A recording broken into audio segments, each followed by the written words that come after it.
నేను చాలామంది ఎమ్మెల్యే అభ్యర్థులు అయితే ఇంటర్వ్యూ చేస్తూ ఉన్నా. ప్రస్తుతం కోనసీమ కానివచ్చు, ఉత్తరాంధ్ర కానివచ్చు, సుమారు 30 పైచలకు ఎమ్మెల్యే అభ్యర్థులు అయితే ఇంటర్వ్యూ చేశాను. అయితే ఇప్పుడు నేను చేయబోయే ఒక అభ్యర్థికి అయితే చాలా ప్రత్యేకత ఉందని చెప్పవచ్చు. ఆయన పేరు చెప్పగానే తెలియని వ్యక్తి ఉండరు. రాష్ట్రంలోని, జిల్లాలోనే కాదు, దేశ విదేశాల్లోనూ కూడా ఆయనకి వేలాది మంది అభిమానులు ఉంటారు.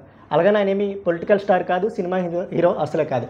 ఆయనే జేడీ లక్ష్మీనారాయణ. ఏ సిబిఐలో అయితే జాయింట్ డైరెక్టర్ హోదాలో పనిచేశారో అదే జేడీని తన ఇంటి పేరుగా మార్చుకున్న జేడీ లక్ష్మీనారాయణతో ద ఎమ్మెల్యే విత్ కిట్టు కార్యక్రమం మొదలు పెడతాం. నమస్కారం sir. Jai Bharat sir. My first question and straight question. ఈరోజు జై భారత్ పార్టీ పెట్టి విశాఖ ఉత్తర నియోజకవర్గం నుంచి ఎమ్మెల్యే అభ్యర్థిగా బరిలో నిలుస్తూ ఉన్నారు. ఇక్కడ చూసినట్టయితే ఇప్పుడు ప్రస్తుతం మన ఆంధ్రప్రదేశ్ కానివచ్చు, తెలంగాణ కానివచ్చు, క్యాష్ అండ్ క్యాస్ట్ ఈ రెండు లేకుండా పాలిటిక్స్ చేయడం చాలా కష్టం.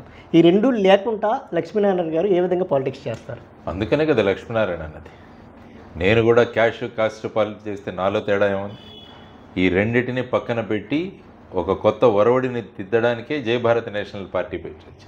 ఎందుకంటే ప్రతి ఒక్కరూ క్యాష్ కాస్ట్ లేకుంటే ఎలక్షన్లో రాలేమన్న భావన ఏదైతే ఉందో ఆ భావనను తీసివేయాలి. క్యాష్ అవసరం లేదు, క్యాస్ట్ అవసరం లేదు. మనకు గనక నిజాయితీ ఉంటే, మనం గనక ప్రజల కోసం పనిచేస్తామన్న ఒక అభిప్రాయాన్ని ప్రజల్లో తీసుకురాగలిగామంటే అప్పుడు బ్రహ్మాండంగా ప్రజాస్వామ్యాన్ని మనం కాపాడవచ్చు అన్న దృష్టిలోనే జై భారత్ నేషనల్ పార్టీ వచ్చింది. కాబట్టి ఇది మూసపోసిన రాజకీయాలు చేయడానికి వచ్చిన పార్టీ కాదు, ఇది కొత్త ఒరవడిని దిద్దడానికి వచ్చిన party Jai Bharat national party. Sir, 2019లో జనసేన పార్టీ ద్వారా విశాఖ ఎంపీగా పోటీ చేసి ఓటమి ఎదురైనప్పటికీ కూడా లక్షలాది మంది హృదయాలు దోచుకున్న లక్ష్మీనారాయణ గారు తర్వాత జనసేన నుంచి బయటకు వెళ్ళడానికి కారణం? రాజకీయాలు అన్నవి పూర్తి టైం, ఫుల్ టైం జాబ్ అది. ఎందుకంటే మీరు చూసుకుంటే రాజకీయ పార్టీలన్నీ కూడా రోజు ప్రజల్లో ఉంటారు, ప్రజల్లో మమేకమవుతారు, వారి ద్వారా ప్రజల యొక్క సమస్యలను తీసుకువెళ్ళడం ఇదన్నీ. దాంట్లో కూడా ముఖ్యంగా పార్టీ నాయకులు వీరందరి భూమిక చాలా ముఖ్యమైనది. కానీ ఎన్నికలు అయిన తర్వాత శ్రీ పవన్ కళ్యాణ్ గారు నేను మళ్ళీ సినిమాల్లోకి వెళ్ళిపోతాను అంటే, ఎందుకంటే ఆ పార్టీ మెయిన్గా ఆయన మీద ఆధారపడి నడుస్తున్న పార్టీ. వారు కనుక ఈ విధంగా పక్కకు వెళ్ళిపోతే మరి పార్టీ ఒక ఆల్టర్నేటివ్గా, ఒక ప్రత్యామ్నాయంగా ఉంటుందో లేదో అన్న అభిప్రాయంతో, కాబట్టి ఫుల్ టైం పాలిటిక్స్ చేయలేమో అన్న ఉద్దేశంతో నేను ఆ పార్టీ నుంచి బయటికి రావడం జరిగింది. అదే నేను తెలియజేశాను. ఈ విధమైన కారణాల వల్ల నేను జనసేన పార్టీ నుంచి బయటకు వస్తున్నానని తెలియజేసి రావడం జరిగింది. నేను ఎప్పుడు కూడా రాజకీయాలు అన్నవి ఫుల్ టైమ్గా ఉండాలని కోరుకునే వ్యక్తిని. సరే, 2019లో ఎంపీగా పోటీ చేసిన తర్వాత 4 years గ్యాప్ తీసుకున్నారు. ఇప్పుడు మళ్ళీ జై భారత్ నేషనల్ పార్టీ ద్వారా బయటకు వచ్చారు. ఈ 4 years ఏం చేశారు అసలు జేడీ గారు? 4 years మేము చూసుకుంటే, మీరు చేసుకుంటే ముఖ్యంగా కోవిడ్ కాలం మధ్యలో ఒక 2 సంవత్సరాలు, ఆ సమయంలో కూడా విశాఖపట్నంలో చాలా కార్యక్రమాలు మేము చేపట్టాం. మాది జాయిన్ ఫర్ డెవలప్మెంట్ అని ఒక ఫౌండేషన్. ఆ ఫౌండేషన్ ద్వారా అనేక కార్యక్రమాలు చేశాము. ఇక్కడ గ్యాస్ సిలిండర్స్, ఆక్సిజన్ కాన్సన్ట్రేటర్స్ కావచ్చు, ఆక్సిజన్ సిలిండర్స్ కావచ్చు. ఆ తర్వాత ఇక్కడ ఈవెన్ ఎల్జీ పాలిమర్స్ ఇన్సిడెంట్ జరిగినప్పుడు కూడా అనేక సహాయ కార్యక్రమాలు చేపట్టడం జరిగింది. మన కేజీహెచ్ హాస్పిటల్లో ఏదైతే ఉందో, కేజీహెచ్ హాస్పిటల్లో కూడా అనేక మార్పులు తీసుకురావడం, ముఖ్యంగా విశాఖపట్నం స్టీల్ ప్లాంట్ ప్రైవేటీకరణ కాకుండా కోర్టులో పోరాడడం అన్నది చేశాము. ఇక్కడ అనేక ఆందోళన చేశాము, అనేక కార్మిక సంఘాలతో కూర్చున్నాము. పబ్లిక్ ఇంట్రెస్ట్ లిటిగేషన్ అన్నది ఆంధ్రప్రదేశ్ హైకోర్టులో వేసి ఇప్పటికీ స్టీల్ ప్లాంట్ ప్రైవేటీకరణ కాకుండా మనవంతు కర్తవ్యంగా మేము ముందుకు చూసుకుంటూ వెళ్ళడం జరిగింది. తర్వాత join for development foundation activities మొత్తం స్టేట్లోనే విస్తరించడం జరిగింది. అంటే ఇదొక ప్రాంతానికి పరిమితం కాకుండా ఇది మొత్తం రాష్ట్రానికి, ఉభయ రాష్ట్రాలకి పరిమితం అవుతూ సుమారుగా ఒక 10 లైబ్రరీలు స్టార్ట్ చేశాము. అనేక చోట్ల గ్రామాలను దత్తత తీసుకున్నాం. ఫార్మర్ ప్రొడ్యూసర్ ఆర్గనైజేషన్స్ అన్నవి స్థాపించడం జరిగింది. దానిలో వందలాది మంది రైతులను తీసుకొచ్చి వాళ్ళ ఆదాయాన్ని పెంచే ప్రయత్నాలు చేయడం జరిగింది. నేను స్వయంగా 12 ఎకరాలు కౌలుకు తీసుకుని గత 3 సంవత్సరాలుగా వ్యవసాయం చేస్తున్నాను. ప్రజల ఇష్యూస్, అనేకమైన ఇష్యూస్, రిక్రూట్మెంట్ కావచ్చు, వీటిలో ఉన్న అనేక సమస్యలను ప్రభుత్వ దృష్టికి తీసుకొచ్చి వాటిలో పరిష్కారాలు తీసుకొచ్చే విధంగా పనిచేస్తూ ఉన్నాం. ఆ తర్వాత ఎన్నికలు వచ్చాయి.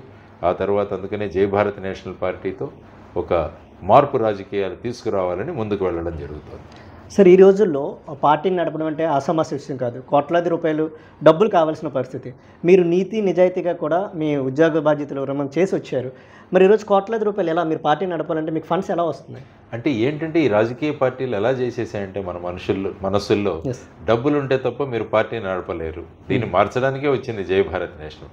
ఆర్థికం అవసరం లేదు, హార్దికం అవసరం అని అందరం కూడా అనుకున్నాం. హార్దికంగా మనం గుండె లోతుల నుంచి ఏ విధంగా ప్రజా సమస్యలకు స్పందిస్తామో అన్న దాని మీద ఆధారపడి ఉంటుంది. కానీ నేను ఎప్పుడైతే ప్రజలకు మోసం చేయాలనుకుంటానో, ప్రజలకు అబద్ధాలు చెప్పాలనుకుంటానో, అప్పుడు నాకు డబ్బులు కావాల్సి వస్తుంది.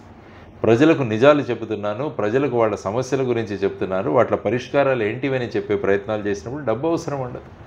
సో అందువల్ల ఆ పార్టీలు ఆ విధంగా రాజకీయ పార్టీలు ముందుకు వెళుతున్న ఈ సందర్భంలో ఒక కొత్త ఒరవడిని దిద్దడానికి వచ్చింది జై భారత్ నేషనల్ పార్టీ. కాబట్టి మీరు అంటున్నట్టు కేవలం ఈ దక్షిణాది రాష్ట్రాల్లోనే, ముఖ్యంగా ఆంధ్రప్రదేశ్లోనే మొత్తం రాజకీయాలు డబ్బుల చుట్టే తిరుగుతున్నాయి. దానికోసం డబ్బులు ఎవరు పెడతారో వాళ్ళని తీసుకొచ్చి ఎమ్మెల్యే క్యాండిడేట్లుగా చేస్తున్నారు. ఇక్కడ కొంతమంది ఎన్ఆర్ఐలను కూడా దించుతున్నారు. మీరు ఎవరైనా చూడండి, మిగతా పార్టీల్లో వెళ్ళి మీరు కావాలంటే మీరు 30 మందిని ఇంటర్వ్యూ చేసామంటున్నారు, వాళ్ళందరినీ చెప్పమనండి మేము ఎంత డబ్బులతో చేస్తున్నామని. మేము చెప్తున్నాం, మేము ఎలక్షన్ కమిషన్ వాళ్ళు నియమించిన పరిధులలోనే ఉంటూ మా పార్టీని ముందుకు తీసుకెళ్తాం. దాన్నే జీరో బడ్జెట్ పాలిటిక్స్ అంటాం. ఆ విధంగా మేము ముందుకు వెళతాం. కానీ మిగతా పార్టీలలాగా మీరు అన్నట్టు కోట్లాది డబ్బులు ఉంటే తప్ప ఒక పార్టీని. ఈరోజు చూడండి, మా క్యాండిడేట్లు అందరూ కూడా వాళ్ళ సొంత డబ్బులు, వాళ్ళ అభిమానులు వాళ్ళు పెట్టే డబ్బులతో చిన్న క్యాంపెయిన్ చేస్తున్నాము. ఈవెన్ నేను కూడా వెళ్ళి డోర్ టు డోర్ క్యాంపెయినింగ్ చేసుకుంటున్నాను నేను. సార్, జనసేన కూడా ఇదే తరహాలో రాజకీయాల్లోకి వచ్చారు. పవన్ కళ్యాణ్ కూడా రబ్బర్ చెప్పులు వేసుకునే వాళ్ళని అసెంబ్లీలో కూర్చోబెడుతున్నారు. 2019 రిజల్ట్ చూసినట్టయితే ఆయన 2 చోట్ల ఓడిపోయిన పరిస్థితి ఉంది. మరి దాని నుంచి ఏం నేర్చుకుంటుంది జై భారత్? ఎప్పుడు కూడా ఏంటంటే మనం అందుకనే అంటున్నాడు, ఫుల్ టైం మనం ప్రజల్లో ఉండగలిగితే ప్రజల యొక్క సపోర్ట్ని మనం తీసుకురాగలం. అందుకనే జై భారత్ నేషనల్ పార్టీ మొదలైన దగ్గర నుంచి ఇప్పుడు ఎన్నికలు వచ్చాయి కాబట్టి మేము ఎన్నికల్లో పోటీ చేయబోతున్నాం. కానీ ఈ తర్వాత కూడా జనసామాన్యంలో ఉంటూ వాళ్ళ సమస్యలను పరిష్కారం ఇస్తూ జై భారత్ నేషనల్ పార్టీ ముందుకు వెళుతుంది. కాబట్టి నేను నేర్చుకున్న విషయం అది. కాబట్టి ఒక పొలిటికల్ పార్టీ అస్తిత్వం ఉండాలంటే హార్దికంగా మనం బాగుండాలి, ఆర్థికంగా అవసరం లేదు. జనసామాన్యంలో 24/7 ఉండగలిగితే అప్పుడు ఏమవుతుందనే మన పార్టీలు అనేవి ముందుకెళ్తాయనేది మేము అక్కడి నుంచి నేర్చుకున్న 2 విషయాలు. సార్, 2019లో విశాఖ ఎంపీగా పోటీ చేస్తున్న మీరు ఈరోజు 24లో విశాఖ ఉత్తరం నుంచి ఎమ్మెల్యేగా పోటీ చేయడానికి కారణం ఏంటి సార్? మా పార్టీలో అంతర్గత ప్రజాస్వామ్యం ఉంది. మా పార్టీలో ఒక కమిటీ ఉంది. వాళ్ళు ఎవరు ఎక్కడ పోటీ చేయాలి, ఎమ్మెల్యేగా పోటీ చేయాలా, ఎంపీగా పోటీ చేయాలన్నది వారు నిర్ణయిస్తారు. వాళ్ళు చెప్పింది ఏంటంటే ఇదొక పార్టీగా మనం ముందుకు వెళుతున్నాం. కాబట్టి మీరు ఇక్కడ ఉండాలి, మీరు ఆంధ్రప్రదేశ్లో ఉండాలి. మీరు కనుక ఇక్కడ అసెంబ్లీలో మీరు ఉండగలిగితే మనం ఇక్కడ వాయిస్ రేజ్ చేసి క్రమక్రమంగా ఈ పార్టీని విస్తరించవచ్చు అన్నది వాళ్ళు నిర్ణయించింది. కాబట్టి వాళ్ళు నాకు చెప్పిన విషయం, మీరు ఎమ్మెల్యేగా పోటీ చేయండి. దానికోసం 2 నియోజకవర్గాలు వాళ్ళు ఇచ్చారు నాకు. ఒకటి గాజువాక, రెండవది వచ్చేసి విశాఖ ఉత్తరం. గాజువాకలో ముఖ్యంగా గత ఎన్నికల్లో నాకు వచ్చిన ఓట్ల సంఖ్యను చూసుకొని తర్వాత వాళ్ళ సర్వేలను బట్టి గాజువాక, ఆ తర్వాత విశాఖపట్నం ఉత్తరంలో నాకు ఎక్కువ ఓట్లు వచ్చాయి. కానీ నేనేమన్నానంటే గాజువాకలో నేను ఎన్నికల్లో నిలబడను. ప్రధానమైన కారణం నేను అక్కడ ఉన్న విశాఖపట్నం స్టీల్ ప్లాంట్ ఏదైతే ఉందో దానికోసం పోరాడుతున్నాను. నేను దాని ప్రైవేటీకరణకు విరుద్ధంగా నేను పోరాడుతున్నాను. ఇప్పుడు రేపు నేను గాజువాకలో నిలబడితే ఏమంటారంటే ఈయనకు రాజకీయ ఉద్దేశాలు ఉన్నాయి కాబట్టి అప్పుడే ఆయన పబ్లిక్ ఇంట్రెస్ట్ లిటిగేషన్ వేసి ఈ విధంగా రాజకీయ లబ్ధి పొందడానికి ఆ విధంగా చేశాడు అన్నది రాకూడదు. ఎందుకంటే నేను మనస్ఫూర్తిగా మనస్సులోంచి అంతఃకరణం నుంచి నేను విశాఖపట్నం స్టీల్ ప్లాంట్ అన్నది పబ్లిక్ సెక్టర్ కంపెనీగా ఉండాలి, ప్రైవేటీకరణ కాకూడదు. 32 మంది ప్రాణత్యాగాలతో వచ్చింది మా విశాఖ ఉక్కు. విశాఖ ఉక్కు ఆంధ్రలో ఉక్కు హక్కు అన్న నినాదంతో వచ్చిన విశాఖను ఆ విధంగా అడ్డగోలుగా ప్రైవేటైజ్ చేస్తుంటే దాన్ని కాపాడు. ఆ తర్వాత నాకు ఇచ్చిన స్థానం విశాఖపట్నం నార్త్. సో ఉత్తర నియోజకవర్గంలో పోటీ చేయండి. విచారవంతులు ఉన్నారు ఇక్కడ, విశాఖలో ముఖ్యంగా ఆలోచనా పరులు ఉన్నారు ఇక్కడ. సో వారు ఖచ్చితంగా మీ వెంట ఉంటారు. గత ఎన్నికల్లోనే మీకు మంచి సపోర్ట్ ఇచ్చారు అని వారు చెప్పిన తర్వాత నేను విశాఖ నార్త్ నుంచి ఉత్తరం నుంచి నిలబడతానని వాళ్ళకి చెప్పడం జరిగింది. సార్, మీరు చూసినట్టయితే విశాఖ ఉత్తరం నుంచి ఎమ్మెల్యేగా బరిలో ఉన్నారు. అక్కడ కూటమి నుంచి విష్ణుకుమార్ రాజు కానివచ్చు, లేదంటే వైసీపీ నుంచి కేకే రాజు పోటీకి బరిలో ఉన్నారు. వాళ్ళు కూడా ఆర్థిక బలం ఉంది, అంగబలం ఉంది, అన్ని బలాలు కూడా ఉన్నాయి. మరి ఏ విధంగా ఢీ కొడతారు సార్ వారు? చెప్పానుగా, ఆర్థిక బలం ఉంది. ప్రజలు నన్ను కోరుకుంటున్నారు. ప్రజలు నేను క్యాంపెయిన్కి వెళుతున్నప్పుడు కూడా వారు మార్పులు కోరుకుంటున్నారు ఇక్కడ ఖచ్చితంగా. ఎందుకంటే ఈ గత 10 సంవత్సరాలుగా ఏం జరిగింది రాష్ట్రంలో అన్నది నేను ప్రశ్నిస్తున్నాను, ప్రజలను ప్రశ్నించమని కోరుతున్నాను. ప్రత్యేక హోదా వచ్చిందా? మరి ఏం చేశారు వీళ్ళిద్దరూ ప్రత్యేక హోదా తీసుకురావడానికి? విశాఖపట్నం స్టీల్ ప్లాంట్ అడ్డగోలుగా ప్రైవేటీకరణ చేస్తుంటే ఎవరు మాట్లాడారు వీళ్ళిద్దరిలో చెప్పండి. ఆ తర్వాత రైల్వే జోన్ని ఏ విధంగా విభజించారు, మరి వారు కేంద్రం నుంచి దీన్ని మార్చలేరా?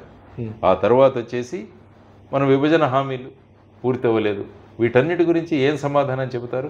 రాష్ట్రం ఈ విధంగా అప్పులలోకి వెళ్ళిపోతూ ఉంటే, సుమారు 10-11 లక్షల కోట్ల అప్పుల్లో ఉంటే, ఇక్కడ ప్రజలకు పిల్లలకు ఉద్యోగాలు లేకుంటే, దీనికి పైగా ఇక్కడ డ్రగ్స్ యొక్క స్థావరంగా విశాఖపట్నం మారిపోయింది. మొన్న చూస్తే 25 టన్నుల డ్రగ్స్ వచ్చాయి, ఇక్కడ పట్టుబడ్డాయి. అంతకుముందు అదే కంపెనీలో 63 కంటైనర్లు వచ్చాయట. మరి ఆ కంటైనర్లో ఏమొచ్చింది? విశాఖపట్నం గల్లీలో తిరుగుతుంటే అమ్మలు ఏడుస్తున్నారు, మా పిల్లలకు ఈ విధంగా డ్రగ్స్ గంజాయి బారిన పడుతున్నారు, ఎవరు ఏం చేయట్లేదని. భూ కబ్జాలు చేస్తున్నారు వీళ్ళందరూ కూడా. ఎవరైతే ఈ భూ కబ్జాలు చేశారో విశాఖపట్నంలో ఒక్కొక్క అంగుళం, ఒక్కొక్క సూది మనం ఏదైతే ఉంటుందో అందులో కూడా ఏదైనా కబ్జా జరిగింటే బయటికి తీస్తాను నేను ఒక ఎమ్మెల్యేగా. ఎందుకంటే భూమాతను ఎవరైతే సంక్షోభానికి గురి చేస్తారో దాన్ని బయటికి తీసే బాధ్యత, నాకున్న అనుభవం, ఇన్వెస్టిగేషన్లో నాకున్న నేర్పరితనం, వీటన్నిటినీ తీసుకొని ఇక్కడ జరిగిన భూ కబ్జాలు, అన్ని నియోజకవర్గాల్లో జరిగిన భూ కబ్జాలు 22A అన్న సెక్షన్ను వాడి ఎంతమంది భూములు ఎవరెవరు దోచుకున్నారన్నది లిస్ట్ ఉంది నా దగ్గర. దానంతా బయటికి తీస్తా.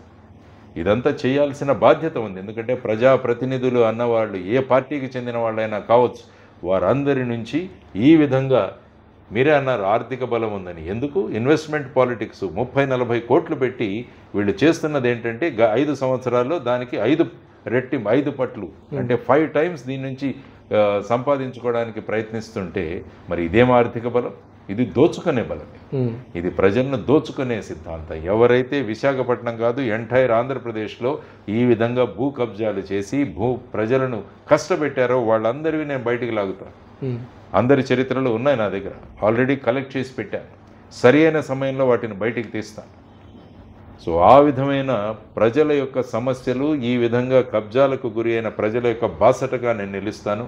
ఎవరైతే ఈ విశాఖపట్నంలో డ్రగ్స్, గాంజా మాఫియా వల్ల ప్రభావితమవుతున్నారో వారందరికీ నేను అండగా నిలుస్తాను. ఆ గాంజా డ్రగ్స్ను ఆపే ప్రయత్నం నేను ఖచ్చితంగా చేస్తాను. ఎందుకంటే ఇది నా బాధ్యత. ఒక జనరేషన్ పాడైపోతే మరి ఒక 50 సంవత్సరాలు మనం వెనక్కి వెళ్ళిపోతాం. So I will definitely do this.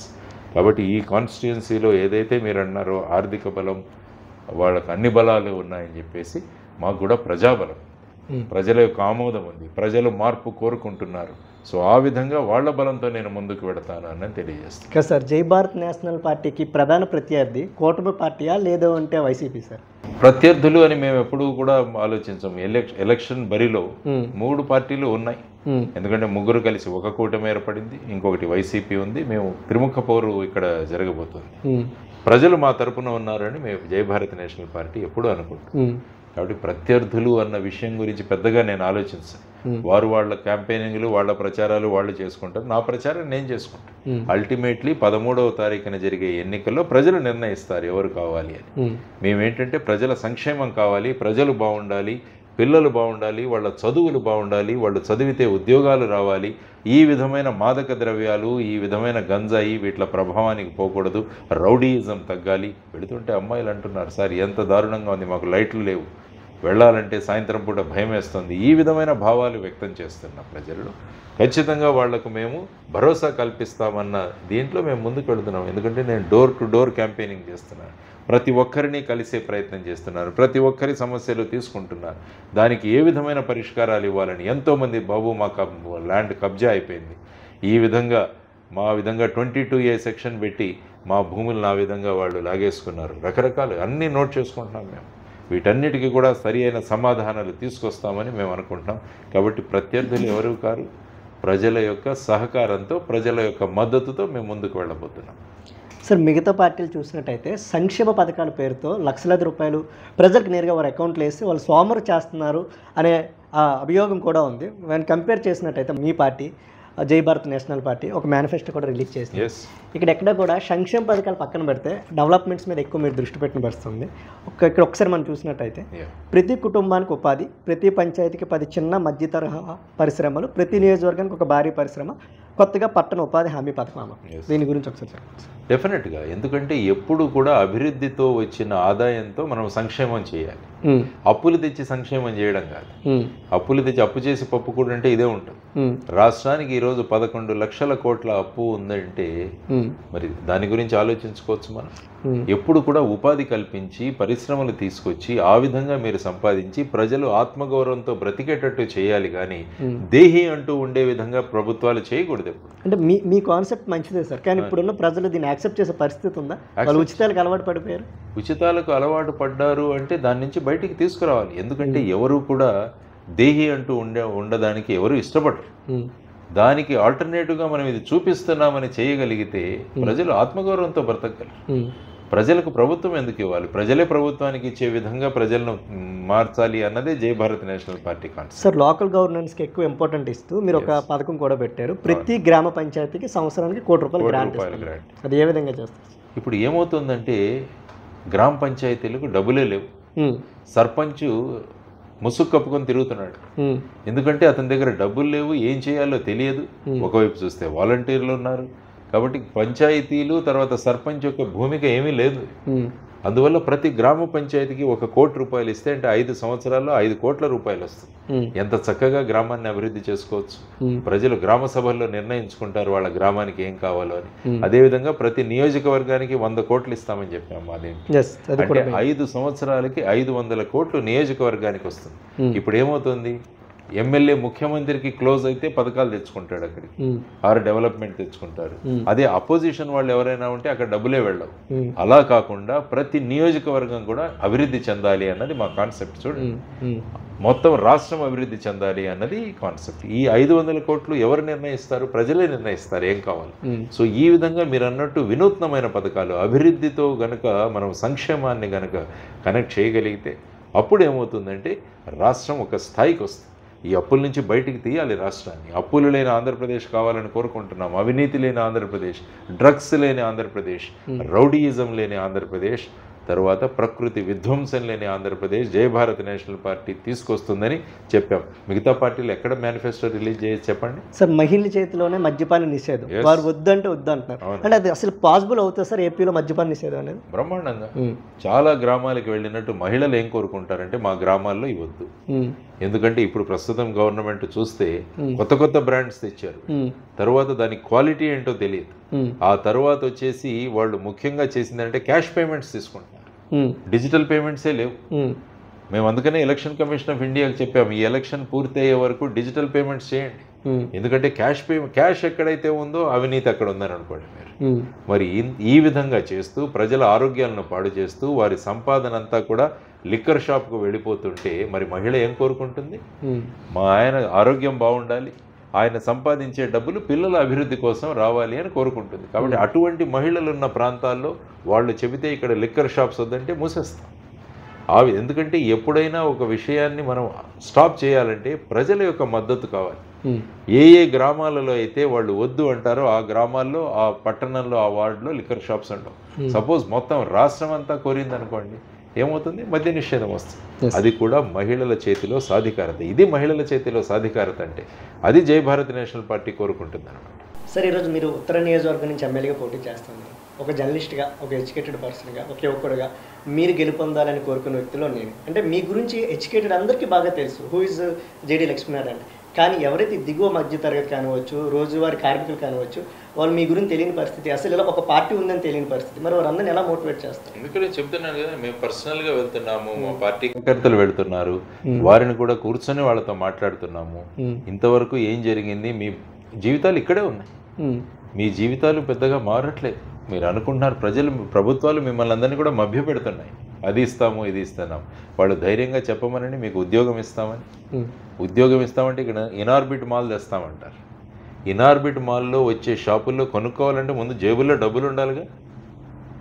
అదే అభివృద్ధి అంటే. సంక్షేమ పథకాలు ఇస్తున్నారు కదా సార్, జేబుల నుండి డబ్బులు నింపుతున్నారు. ఒక చేతిలో ఇస్తున్నారు, ఇంకో చేతిలో తీసేస్తున్నారుగా. లిక్కర్ రేట్లు ఇంత పెట్టారు. ఆ తర్వాత మన రాష్ట్రంలో ఉన్నంతగా పెట్రోల్ డీజిల్ రేట్లు దేశంలో ఎక్కడా లేవు. మీరు మేనిఫెస్టోలో చెప్పారు తగ్గిస్తామని. ఏవి? తగ్గిస్తామని చెప్పాం మేము. స్టేట్ యొక్క కాంట్రిబ్యూషన్ ఏదైతే ఉందో, ట్యాక్స్ వ్యాట్ ఏదైతే ఉంటుందో అది తగ్గిస్తామని చెప్పాం. ఇవన్నీ ఎందుకు? అది నిజమైన సంక్షేమం. అంటే రోజువారీ ఖర్చు ద్రవ్యోల్బణం ఎంత ఉందండి, ఇన్ఫ్లేషన్ ఎంత ఉంది చూడండి. ఈరోజు మార్కెట్లో వెళ్ళి మీరు కొంటే నవంబర్కి ఒక 6 నెలల్లో ఎంత మార్పు వచ్చింది. ఒక వైపు డబ్బులు ఇస్తున్నారు, ఇంకొక వైపు లిక్కర్లో మీరు కొట్టేస్తున్నారు, ఆ తర్వాత ఇన్ఫ్లేషన్ వల్ల ఇంత డబ్బులు తీసేస్తున్నారు. ఈ విధంగా ఉన్నప్పుడు అదేం సంక్షేమం అని చెప్పి ప్రజలకు చెబుతుంటే ఇది కరెక్టే అంటున్నారు. దానికి తోడు డ్రగ్స్ పెడుతున్నారు, పిల్లల భవిష్యత్తు పాడైపోతుంది. చిన్న చిన్న ఇళ్లలో ఉన్న అమ్మలు కూడా ఇదే అంటున్నారు, బాబు నువ్వు ఏమైనా చెయ్యి, డ్రగ్స్ని మటుకు ఆపించు, మా పిల్లలు చెడిపోతున్నారు అని వాళ్ళు అడుగుతున్నారు. మీకు నేను భరోసా ఉంటానమ్మా, నేను బాంబేలో పనిచేశాను, ఠానేలో పనిచేశాను, అక్కడ ఏ విధంగా డ్రగ్స్ కంట్రోల్ చేయాలన్నది నాకు తెలుసు, అది మీకు భరోసా ఇస్తానన్నది వాళ్ళకి చెబుతూ ఇంటింటికి తిరుగుతూ మా పార్టీ గురించి ప్రచారం చేస్తాం. చూద్దాం ప్రజలు ఏ విధంగా రెస్పాండ్ అవుతారు. ఇప్పుడు నేను అడిగే ప్రశ్న మిమ్మల్ని బాధించే అవకాశం ఉంది సార్. షూర్. సిబిఐ జేడీగా పనిచేసినప్పుడు ఎన్నో సెన్సేషనల్ కేసును కూడా మీరు చాలా సింపుల్గా డీల్ చేశారు. ప్రస్తుతం ఆంధ్రప్రదేశ్ ముఖ్యమంత్రిగా ఉన్న జగన్ గారిని కూడా అరెస్ట్ చేసిన సందర్భంలో మీరు ఆ రోజు జేడీగా ఉన్నారు.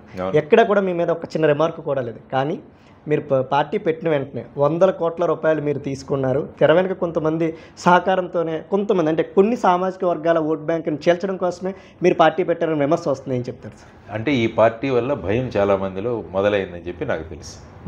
పార్టీలు ఈ ఓట్లు చీల్చడానికి మేము రాము, ఎప్పుడు కూడా మేము సీట్లు చీలుస్తాం. సీట్లు తీసుకొని జై భారత్ నేషనల్ పార్టీ అసెంబ్లీలో కూర్చుంటుంది, ఇది మేము చెప్పేది. ఎందుకంటే ఎప్పుడైతే జై భారత్ నేషనల్ పార్టీ వచ్చిందో చాలా మందిలో భయం మొదలైంది. మీడియాలు వాళ్ళ చేతిలో ఉన్నాయని చెప్పించి ఇటువంటి ప్రచారాలు చేస్తున్నారు. ఇటువంటి ప్రచారాల్లో ఎటువంటి తథ్యము లేదు. మరి ఆ విధంగా చేయాల్సిన అవసరం కూడా మాకు లేదు కదా సార్. ఈరోజు మరి మెయిన్ స్ట్రీమ్ మీడియాకి సంబంధించి ఒక సహకారం ఎలా ఉంది సార్ మీకు జై భారత్ పార్టీకి? నేను మీడియాల గురించి మీరు చూస్తున్నారు, నాకు పెద్ద న్యూస్ పేపర్లు చదవడానికి కూడా పెద్ద సమయం నాకు లేదు. నేను ప్రజల్లో వెళ్ళి వాళ్ళతో మమేకం అవుతున్నాను. వాళ్ళలో ప్రిన్సిపల్స్ ఆఫ్ జర్నలిజం అని ఉంటుంది, జర్నలిజం సిద్ధాంతాలు. ఏదైతే మీడియా అందరిలో తప్పులు వెతుకుతున్న మీడియా, మరి మీడియా ఆత్మ అవలోకనం చేయడం కూడా అవసరం కదా, సెల్ఫ్ ఇంట్రాస్పెక్షన్ అంటాం దాన్ని. కాబట్టి అందరికీ కూడా వాళ్ళు చేస్తున్న పనిని సమానంగా ఇవ్వాలి. ఇప్పుడు చూసుకుంటే ఒక పేపర్ ఈరోజు చదివితే రాష్ట్రం ఇంత గొప్పగా ఉందా అనిపిస్తుంది. అదే ఉదయం వచ్చే ఇంకో పేపర్ చదివితే రాష్ట్రం ఇంత దరిద్రంగా ఉందా అనిపిస్తుంది. Then where is the principle of journalism ఎక్కడుంది చూడండి. సో ఈ విధంగా జరుగుతున్న ఈ సందర్భంలో మాకు మెయిన్గా మీలాంటి సోషల్ మీడియా వాళ్ళు ప్రజలతో జరుగుతున్న డైరెక్ట్ 1-to-1 ఏదైతే మీడియాలు మంచి జరగాలి, అసలైన విషయాలు బయటికి రావాలంటే ఆ మీడియాలంతా మాతో ఉన్నాయి. మెయిన్ స్ట్రీమ్ మీడియా ఏం పబ్లిష్ చేస్తున్నారో నాకు తెలియదు, కానీ నేనైతే మటుకు డైరెక్ట్గా ప్రజలతో మమేకం అవుతున్నాం. ఇప్పుడు ఏమైపోయిందంటే మెయిన్ స్ట్రీమ్ మీడియా కాకుండా కూడా social media groups, YouTube channels ఇవన్నీ కూడా చాలా వచ్చాయి. సో వాటి ద్వారా కూడా ప్రజలకు మనం ఏం చేస్తున్నాం అన్నది అందజేయడానికి ఒక అవకాశం దొరికింది. సో ఈ విధంగా డోర్ టు డోర్ క్యాంపెయినింగ్, ప్రజల దగ్గరికి వెళ్ళడం, చిన్న చిన్న మీటింగులు పెట్టడం, తర్వాత సోషల్ మీడియా ఛానల్స్, తర్వాత లోకల్ ఛానల్స్, వీటి ద్వారా పార్టీ సిద్ధాంతాలను బయటికి పెట్టే ప్రయత్నం చేస్తున్నారు. I think main stream media వాళ్ళు కూడా కవర్ చేస్తున్నారని నేను అనుకుంటాను. సరే, ఏదైతే ఎక్కువ సామాజిక వర్గం ఉందో 30-40% ఏపీ స్టేట్లో కాపు సామాజిక వర్గానికి ఓట్ బ్యాంక్ ఉంది. 2009లో ప్రజారాజ్య పార్టీ అధినేత ఉన్నారు, ఆయన తర్వాత పార్టీని కూడా విలీనం చేశారు. ఇప్పుడు పవన్ కళ్యాణ్ గారు కూడా టీడీపీతో కలిసి వెళ్తున్నారు. మరి ఈ కాపులకు సంబంధించి జేడీ గారికి ఎంతవరకు వాళ్ళు సపోర్ట్ చేసే అవకాశం ఉంది? సామాజిక వర్గాలు కాకుండా కూడా సమాజం సపోర్ట్ చేస్తాను. ఎందుకంటే జనరల్గా మనుషుల్ని సామాజిక వర్గాలుగా చూసే స్థాయి నేను ఎప్పుడు అలా చూడను. ఒక సమాజాన్ని చూస్తుంటాను, అందులో ప్రతి సామాజిక వర్గం కూడా ప్రధానమైన పాత్ర వహిస్తుంది. కాబట్టి అన్ని సామాజిక వర్గాలు మా జై భారత్ నేషనల్ పార్టీ యొక్క సిద్ధాంతాలు ఏవైతే ఉన్నాయో, మేనిఫెస్టోలు ఏమున్నాయో, మేము ఎలా ముందుకు రాబోతున్నాయో వీటన్నిటి మీద ప్రభావితమవుతున్నాం. కాబట్టి అన్ని సామాజిక వర్గాలు మాతో సహకరిస్తాయని మేము అనుకుంటున్నాం. ఈరోజు జై భారత్ నేషనల్ పార్టీ ద్వారా అసలు ఎంతమంది అభ్యర్థుల బరిలో నిలుపుతున్నారు సార్? మొదటి లిస్టులో 48 మందిని ప్రకటించాం, ఆ తర్వాత 19 మందిని, ఆ తర్వాత 12 మందిని, ఇంకొక లిస్టు కూడా రిలీజ్ అయింది. సుమారుగా ఒక 100 మంది అభ్యర్థులు ఎమ్మెల్యేలుగాను, ఒక 9 నుంచి 10 ఎంపీ అభ్యర్థులుగాను, తెలంగాణలో కూడా ఒక 6-7 సీట్లు మేము పోటీ చేయబోతున్నాం. ప్రస్తుతానికైతే ఈ విధంగా నడుస్తోంది. చాలామంది వస్తున్నారు యంగ్స్టర్స్, సార్ మిమ్మల్ని చూసాము, మీరు చాలామంది యువతరానికి మీరు ఇస్తున్నారు, సో ఆ విధంగా ఒక ప్రజాస్వామ్యాన్ని మళ్ళా పునరుద్ధరించడానికి మీరు ప్రయత్నించారు, కాబట్టి మాకు సహకరించండి, మేము కూడా వస్తామని ఎంతోమంది వస్తున్నారు. ఇప్పుడు మీ ఇంటర్వ్యూ జరిగిన తర్వాత మళ్ళీ ఆఫీస్కి వెళ్తారు. ఎమ్మెల్యేగా వాళ్ళు పోటీ చేయాలంటే మీరు బీఫామ్ ఇవ్వాలంటే ఏ క్వాలిటీస్ చూస్తున్నారు వాళ్ళు? మొదట చూసుకుంది వాళ్ళు ప్రజల పట్ల వాళ్ళకున్న అవగాహన, ఇంతవరకు వాళ్ళు ఏ విధమైన ప్రజల్లో మమేకమవుతూ ఏం చేశారు, ఆ తర్వాత వాళ్ళ ఎడ్యుకేషన్ క్వాలిఫికేషను, ఆ తర్వాత వాళ్ళకున్న క్రిమినల్ రికార్డ్. ఇంతవరకు మేము ప్రకటించిన అభ్యర్థులు ఒక్కరి మీద కూడా క్రిమినల్ రికార్డ్ లేదు. రియల్లీ? ఎస్.